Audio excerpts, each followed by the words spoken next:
백기영 때문에 여자의 얼굴이 또 빨개졌다.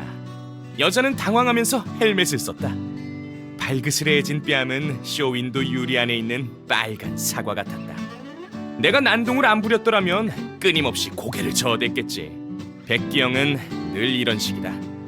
아무런 자각 없이 나쁘끄러운 말들을 직구로 던진다. 가끔은 본인도 자각을 하는지 귀끝이 빨개지기도 한다. 하지만 대부분은 왜 그래? 이런 식으로 물어보며 여자에게 헬멧을 조절해서 씌워준다. 특별히 바람막이 쉴드까지 살짝 올리면서. 얼굴이 좀 빨간데 어디 답답해? 여자가 재빨리 고개를 젓는다. 백기영이 불쑥 다가가는 바람에 여자의 가는 속눈썹이 파르르 떨리고 얼굴은 더 빨갛게 물들었다. 어라, 설마 이번에는? 백기영이 손을 뻗었고 형님의 손끝이 조심스럽게 여자의 뺨에 닿았다. 결국 나는 참지 못하고 마음속에서 작은 깃발을 흔들며 소리를 질렀다. 그래, 바로 이거야. 오랫동안 못 봐서 서로 그리웠을 거잖아. 쉴드 따위는 전부 제쳐버리고 제외의 입맞춤을 나누란 말이야. 나는 길거리 공원에서 아주머니들이 해바라기 씨를 까먹으며 하던 대화가 문득 떠올랐다. 요즘 젊은 것들은 정말이지 질질 끈다니까. 드라마도 보면 남녀 주인공들이 40회까지 끌고 나서 결혼하잖아. 매번 이런 얘기를 들을 때마다 생각한다. 나도 저 대화에 낄 수만 있다면 이렇게 말하고 싶다고. 40회면 나은 거죠. 현실은 드라마보다 더 고구마예요. 하지만 지금 보니까 변화가 아예 없진 않다. 이렇게 마음속으로 뿌듯해하고 있는데 얼굴이 빨개진 여자가 입술을 달싹이더니 백기영이 바싹 다가가기도 전에 손을 들어 나를 가리켰다. 전 괜찮아요. 우리 빨리 가요. 에이, 내 이럴 줄 알았지. 이 두 사람은 정말... 나는 속으로 한숨을 내쉬었다. 기운이 조금 빠진달까. 그치만 오토바이 주제에 뭘 할 수 있겠나. 두 사람을 태우고 출발이나 해야지. 어쩌다 나 같은 오토바이에게 의식이 생긴 건지는 나도 잘 모르겠다. 내가 기억하는 첫 장면은 이거였다. 얼굴에 먼지 투성이인 사람이 다가왔다. 그 당시엔 잘생겼다는 개념이 없었지만 상당히 잘생긴 남자였다. 눈앞에 있는 남자의 뺨은 거뭇했지만 눈동자가 반짝반짝 빛났다. 깔끔한 머리와 귀걸이에 반사된 희미한 빛까지 모두 아주 잘 어울렸다. 남자는 뒤로 가더니 일어나 장갑을 낀 손으로 관자놀이에 흐르는 땀을 닦았다. 그의 손에는 도구가 들려 있었고 다리 주변에는 레커가 산더미처럼 쌓여 있었다. 이건 지금 설마... 남자는 고개를 갸우뚱하더니 도구를 바꾸고 다시 가까이 다가왔다. 불길한 예감은 적중했다. 순식간에 절망의 구렁텅이에 떨어진 것 같았다. 날 튜닝하고 있어! 나는 바닥에 놓인 레커의 색깔을 확인했다. 흰색, 파란색, 주황색, 그리고 형광색. 이걸 전부 내 몸에 뿌리겠다고? 안 돼! 하나도 멋지지 않다고! 그 이후에는 남자의 외모를 생각할 여유가 없었다. 완전히 혼자만의 세계에 빠졌으니까. 잘생겼든 못생겼든 날 못난이로 만든다면 적이나 마찬가지야. 이런 식으로 분노하고 있는데 남자가 동작을 멈추더니 한숨을 돌리며 중얼거렸다. 얼추 다 됐네. 그는 망연자실한 나를 남겨둔 채 차고를 떠났다. 잠시 후 그가 다시 돌아왔다. 더러웠던 옷은 깨끗한 옷으로 바뀌었고 거무칙칙한 얼굴도 말끔해졌다. 그의 입가에는 옅은 미소가 떠올랐다. 슬픔에 빠진 나는 준비도 안 됐건만 그는 바로 올라타더니 시동을 걸었다. 의식이 생기고 난 후 첫 드라이브였다. 도시의 불빛이 반짝이는 강줄기처럼 화려한 비단처럼 내 뒤로 사라졌다. 그 아름다운 광경에 조금 전의 고민은 잠시 뒤로 하고 이곳저곳을 둘러보았다. 길가에 있는 행인, 멀리 보이는 광고판, 신기한 장난감들로 가득 찬 쇼윈도 유리를 지나갈 때 내 모습을 봤다. 검은색 차체에 튜닝한 배기 파이프와 완충기가 달려 있었다. 나 너무 멋진 거 아니야? 흥분은 이내 동력으로 바뀌었고 속도가 점점 빨라지는 것이 느껴졌다. 나는 앞으로 쭉 질주했다. 우리는 시끌벅적한 도시에서 점점 멀어져 산 정상에 도착했다. 도시의 모든 불빛이 달 아래에 펼쳐졌다. 오토바이를 멈춘 남자는 헬멧을 벗더니 나를 쓰다듬었다. 그의 입가에 만족스러운 미소가 피어올랐고 그의 눈동자에 내린 별빛이 찬란하게 빛났다. 앞으로 블랙이라고 부를게. 나 블랙이는 튜닝한 사실을 침착하고 담담하게 받아들였다. 제2의 부모의 이름이 백기인 걸 알고 난 후로는 친근하게 그를 백기형이라고 불렀다. 백기형과 블랙이라 뛰어난 주인과 오토바이에 어울리는 이름이 아닌가? 게다가 백기형은 초능력도 있다. 아니지, 이볼이라고 불러야 하나? 뭐 상관없나? 어쨌든 우리가 힘을 합치면 천하무적이다. 처음 백기형과 조사하러 나갔을 때가 생생히 기억난다. 그 전까지는 백기형이 용의자 추적 같은 멋진 일을 하는지 몰랐다. 후덥지근한 어느 여름날의 오후였다. 매미소리가 요란한 가운데 나와 백기형은 어렵사리 햇빛을 피할 나무 그늘을 찾았다. 우리는 대략 3시간을 기다렸고 그동안 백기형은 줄곧 멀지 않은 곳에 있는 사무실 빌딩을 주시했다. 저녁 무렵 한 남자가 빌딩에서 나왔다. 남자의 행색은 평범했지만 수상쩍어 보이는 탓에 나도 모르게 시선이 몇 번 갔다. 남자는 한참을 두리번거리더니 검은색 차에 탑승했다. 거의 동시에 백기영도 나한테 올라타 그 차의 뒤를 쫓았다. 우리는 조용히 2블록을 쫓아갔다. 3번째 교차로를 지날 때쯤 그들이 추적을 눈치챘는지 속도를 미친 듯이 높였다.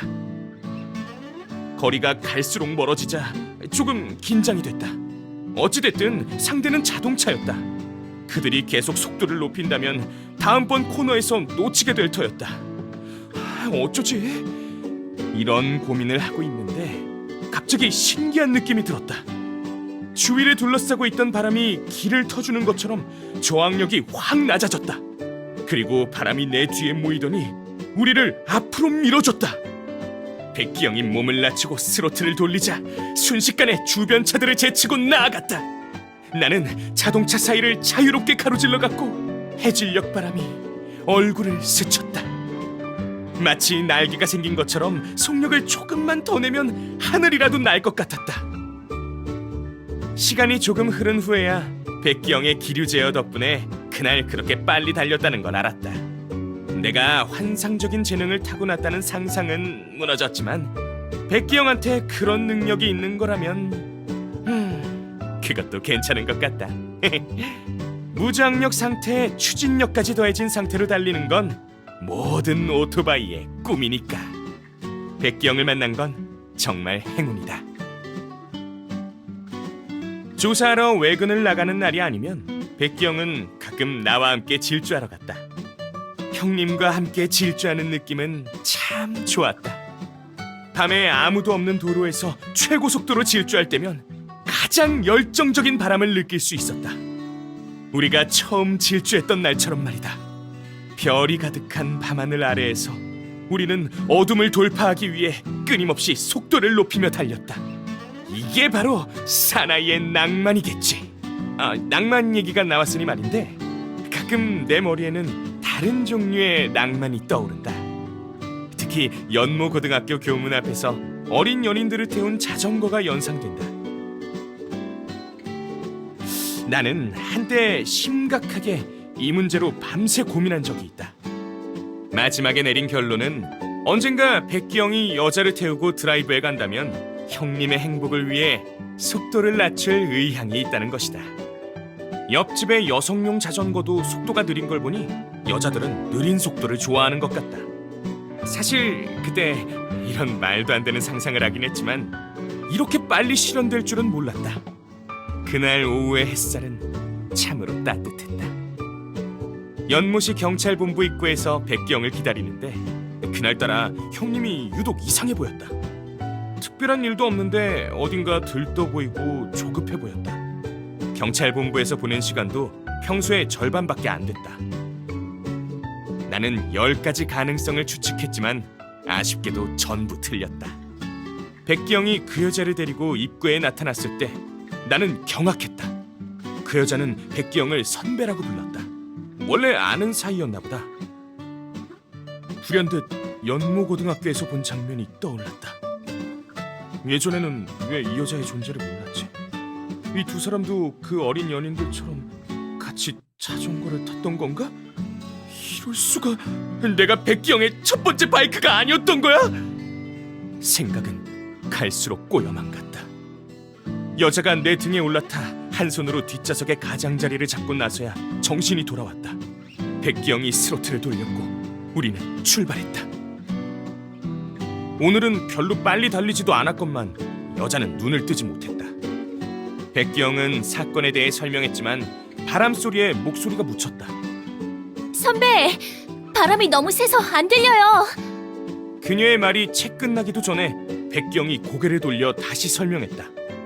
여자는 깜짝 놀라며 백기영의 어깨를 재빨리 잡았다. 선배, 도로를 봐야죠. 옅은 웃음소리가 들리더니 그들은 한동안 아무 말도 하지 않았다. 그 모습을 보는데 내 기분이 조금 좋아졌고 나도 모르게 속도가 빨라졌다. 그날 이후로 그 여자를 자주 만났다. 일하는 날 픽업부터 주말 데이트까지 여자가 있는 빌딩 아래의 공터가 내 두 번째 차고가 된 것 같았다. 처음에는 조금 불만스러웠다. 백기영이 그 여자와 재회하고 나서 오랫동안 질주하러 가지 않았기 때문이다. 하지만 나도 서서히 적응이 됐다. 남자의 낭만을 즐길 수는 없었지만 대신에 여자와 함께 나와 백기영의 비밀기지에 가기도 하고 밤하늘에 수놓은 별들을 보러 가기도 했으니까 그것도 정말로 멋졌다. 함께한 시간이 길어지면서 나도 그녀를 귀엽다고 인정하게 됐다. 그녀는 웃기도 잘 웃었고 부끄러움도 잘 탔다. 하지만 때로는 용감하게 자신을 표현하기도 했다. 며칠 못 보면 그녀가 내 머리를 쓰다듬으며 물었다. 블레가 요즘 잘 지내? 그럴 때면 내가 말하지 못하고 움직이지 못하는 사실이 조금 아쉬웠다. 아니었다면 활짝 웃으면서 잘 지낸다고 말해줄 텐데. 나는 일전에 길에서 본 광고가 떠올랐다. 웨딩드레스를 입은 여자가 남자의 허리를 안고 있었는데 그들은 오토바이 위에서 서로를 의지하고 있었다. 웨딩드레스의 치맛자락이 바람에 날리고 눈부신 불빛과 별빛을 지나 먼 곳을 향해 영원을 향해 달렸다. 아주 좋군. 나중에 나도 그 둘을 이렇게 태우고 달리면 좋겠다. 꼬리에 꼬리를 무는 환상에 젖어 있는데 순간 몸이 무거워졌다. 강아지 한 마리가 언제 오토바이 위에 올라왔는지 편안한 자세를 취하더니 눈을 감고 졸기 시작했다. 아이, 멍멍아! 백기영이랑 그 여자 말고는 아무도 탈 수 없는 데라고! 얼른 내려가! 나는 마음속으로 열심히 외쳤지만 강아지에게 들릴 리가 없었다. 강아지는 심지어 하품을 하고 발을 꼼지락거리더니 그대로 잠들었다. 내가 절망에 빠졌을 때 먼 곳에 있던 여자가 내 절규를 들은 듯했다. 고개를 돌린 그녀는 강아지를 발견하고는 순간 멈칫했다. 그러더니 활짝 웃으면서 백기영의 소매자락을 끌어당기며 내 쪽을 보라고 했다. 백기영이 몸을 돌렸을 때 나는 마음속으로 외쳤다. 얼른 이 녀석을 내쫓아줘! 백기영은 조금 어리둥절해하더니 여자와 함께 내 쪽으로 다가왔다. 역시 우리는 통한다. 내가 말을 못해도 우리 백기영은 내가 무슨 생각을 하는지 다 안다고. 나는 백기영 반응에 꽤 만족스러웠다. 그런데 두 사람은 두세 걸음을 걷더니 멈춰서는 게 아닌가? 여자는 휴대폰을 꺼내더니 찰칵 사진을 찍었다. 당황한 나와 태어난 강아지의 사진을 찍은 것이다. 한편 옆에 있던 백기영은 형님이 몰래 웃은 거 누가 모를 줄 알아? 미풍이 불자 여자의 모자가 날아갔다. 여자는 얼른 손을 뻗어 모자를 잡으려고 했지만 백기영이 한 발 더 빨랐다. 형님은 모자를 낚아채 여자에게 씌워줬다. 여자의 얼굴이 햇살 아래에서 살짝 발그레해졌다. 백기영의 눈동자에 그녀가 고개를 들어 눈웃음 짓는 모습이 비쳤다. 형님의 입술에도 웃음이 번졌다. 됐다. 그냥 놔두자. 나도 내 등 뒤에 누운 녀석처럼 눈이나 감고 잠이나 자야지. 어쨌든 얘가 아니면 보지도 말고 듣지도 말라고 했으니까. 이렇게 말하는 거 맞겠지?